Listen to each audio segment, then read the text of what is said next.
वो से पूछना चाहता हूँ, क्योंकि आप बेरोजगार हैं, मैं बेरोजगार हूँ, इस देश का युवा बेरोजगार है, हम और आप बेरोजगार हैं। इसलिए मैं ये सवाल आपसे पूछना चाहता हूँ, मोदी से नहीं पूछना चाहता हूँ। मैं ये सवाल आपसे इसलिए पूछ रहा हूँ क्योंकि बेरोजगार आप हैं, मोदी नहीं है बेरोजगार। जब से नरेंद्र मोदी इस देश के प्रधानमंत्री बने हैं, तब से कोई भी ऐसी नीति जो छात्रों के लिए काम आए, जिसमें किसी छात्र का, किसी युवा का फायदा हो, कोई ऐसी नीति आई? क्या आपको पता है? अगर आपको पता है तो आप हमको जरूर से बताएं, क्योंकि भाई हमको तो नहीं पता है कोई भी ऐसी नीति जो मोदी के द्वारा लाई गई हो और इस देश के युवाओं, छात्रों और बेरोजगारों के लिए कारगर साबित हुई हो। दोस्तों, मैंने शुरुआत से ही देखा है कि मोदी जी ने आने से पहले बहुत सारी लंबी लंबी बातें की थी। इतने रोजगार देंगे, इतने रोजगार के अवसर बनाएंगे, भारत को 5 अरब डॉलर, खरब डॉलर की इकोनॉमिक्स बना देंगे। आज क्या हश्र है, जीडीपी -23.9%। दुनिया में सबसे ज्यादा जीडीपी का जो रेशियो है वो इंडिया में गिरा हुआ है। कोरोना महामारी के काल में और देश की अपेक्षा इंडिया की ही इकोनॉमिक्स, इंडिया की ही जीडीपी इतनी ज्यादा क्यों गिर गई है? ये वही मोदी जी हैं दोस्तों, जिन्होंने 21 दिन में कोरोना को हराने का वादा किया था। मैं आपसे पूछना चाहता हूं कि लॉकडाउन का असर सारी दुनिया में पॉजिटिव रहा, लेकिन भारत देश में क्यों निगेटिव रहा? मुझे माफ कीजिएगा, मैं मुद्दे से भटक रहा हूं, लेकिन दोस्तों ये भी एक सच है। हाँ, तो मैं आपसे बात कर रहा था कि मोदी जी ने शुरुआत से क्या क्या काम किए हैं। दोस्तों, मोदी जी ने नोटबंदी की। नोटबंदी से छात्रों का कोई लेना देना नहीं है। नोटबंदी से जीडीपी ग्रोथ का या इकोनॉमिक ग्रोथ का कोई लेना देना नहीं। नोटबंदी हुई, जीडीपी गिरी, क्योंकि बिजनेस सही से नहीं चल पाया। नोटबंदी की वजह से बिजनेस में काफी सारे उतार चढ़ाव आए, GST I, GDP Giri. Business सही से नहीं चल पा रहा था, छोटे बड़े सभी बिजनेस प्रभावित हुए थे उसमें। चाहे नोटबंदी हो, चाहे जीएसटी हो, इन दोनों में जीडीपी और इकोनॉमिक स्तर भारत का गिरा है। और जो दूसरी सबसे बड़ी बात है कि इन दोनों महानीतियों से छात्रों का दूर दूर तक कोई वास्ता नहीं है, कोई लेना देना नहीं है। छात्रों का इन सब नीतियों से कोई मतलब ही नहीं है।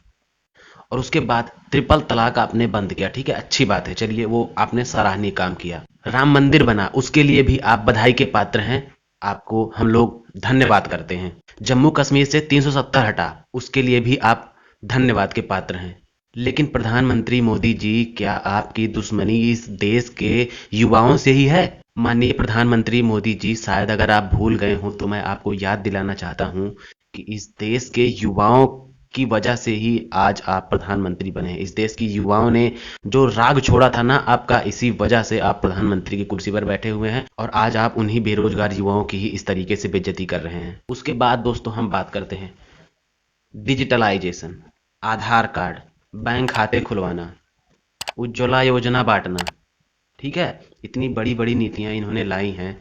लेकिन दोस्तों, सब के सब वही कड़े मुर्दे उखाड़ने वाली नीतियां इन्होंने लाई हैं। वो चाहे बैंक खाते खोलना हो, वो चाहे आधार कार्ड खोलना हो, आधार कार्ड बनवाना हो, वो चाहे आधार से बैंक को लिंक करवाना हो, पैन कार्ड बनवाना हो, जीएसटी बनवाना हो, नोटबंदी करवाना हो। दोस्तों, जो पैसा हमारे देश के पास था उसी को इस बैंक से उस बैंक, इधर का उधर, उधर का इधर, यही करते हुए बीत गई मोदी सरकार की ये नीतियां। और आज हम लोग सड़क पर बेरोजगारी के लिए धरना करने के लिए आज सड़क पर आ पहुंचे हैं। और मुझे माफ कीजिएगा, मोदी समर्थक जो कोई भी इस वीडियो को देख रहे हैं, प्लीज मेरे भाई, प्लीज मुझे माफ कीजिएगा। बेरोजगारी से बड़ा इस देश में कोई भी महामारी नहीं है। सबसे बड़ी महामारी दोस्तों इस देश में बेरोजगारी है, और इसके विषय में हमें खुलकर बोलने में कोई नहीं रोक सकता है। मैं बोलूंगा, इस देश का युवा बोलेगा और हर बेरोजगार बोलेगा। इतनी सारी नीतियां दोस्तों हमने आपको मोदी जी की बताई, उन सब से छात्रों का, अभ्यर्थियों का, जो परीक्षाएं देने के लिए, नौकरी पाने के लिए पढ़ाई कर रहे हैं, जो बेरोजगार हैं, उन सबका दूर दूर तक कोई लेना देना नहीं है। और उसके बाद इन्होंने ऐसी कोई भी नीति अपनी सरकार में नहीं निकाली जो युवाओं, छात्रों और बेरोजगारों के हित में हो। लेकिन इसके बावजूद ये हमारे देश के प्रधानमंत्री हैं जो सरकारी संस्थाओं की प्राइवेटाइजेशन करना चाहते हैं, जो सरकारी संस्थाओं को प्राइवेट संस्थाओं में बदल देना चाहते हैं। ये किस प्रकार की राजनीति है दोस्तों?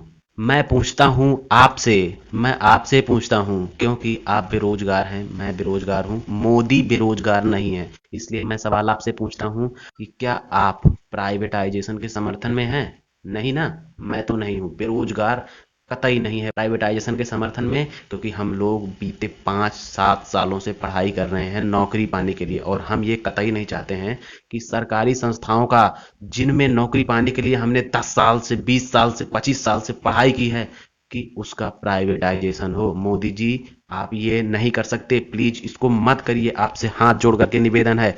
और अगर दोस्तों आप लोग भी हम युवाओं के साथ हैं, आप चाहते हैं कि इन सब चीजों का प्राइवेटाइजेशन ना हो, हम लोगों को रोजगार मिले, तो 9 सितंबर 9 बजे 9 मिनट आप घर की सभी लाइटों को बंद करके आप दिया जलाइए, टॉर्च जलाइए और मोदी जी को जगाइए।